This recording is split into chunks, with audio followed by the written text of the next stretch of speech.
আজ বানিয়েছিলাম কাঁচকলার কোফতা।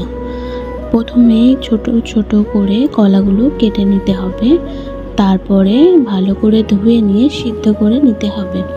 তারপরে একটা প্লেটে কলাগুলো ভালোভাবে মেখে নিয়ে পেঁয়াজ কুচি, কাঁচা লঙ্কা কুচি, লবণ, হলুদ গুঁড়ো আর বেসন দিয়ে ভালো করে মেখে নিতে হবে। মেখে নিয়ে তারপরে ওগুলো ছোট ছোট করে গোল গোল ভেজে নিতে হবে। তারপরে কড়াইয়ে আলু দিয়ে তাতে লবণ আর হলুদ দিয়ে একটু আলুগুলো ভাজা করে নিতে হবে।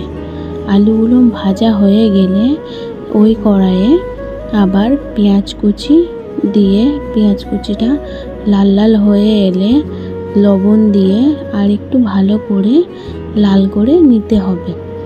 তারপরে আদা রসুন বাটা দিয়ে ভালো করে কষিয়ে নিয়ে তাতে হলুদ গুঁড়ো, লঙ্কা গুঁড়ো, জিরে গুঁড়ো, ধনে গুঁড়ো দিয়ে দিতে হবে। তারপরে ভালো করে ওটা কষিয়ে মশলা থেকে তেল ছেড়ে এলে তারপরে আলুগুলো দিয়ে দিতে হবে। আলুগুলো দিয়ে ভালো করে 5 মিনিট ধরে কষিয়ে নিয়ে তাতে জল দিয়ে দিতে হবে। জল দিয়ে তারপরে ওটাকে ফোটার জন্য অপেক্ষা করতে হবে। এবার জলটা ফুটে এলে তাতে কোফতাগুলো দিয়ে আরও 5 মিনিট ফুটিয়ে নিতে হবে। এবারে যখন দেখবে ঝোলটা একটু গাঢ় গাঢ় হয়ে গেছে তখন নামিয়ে নিতে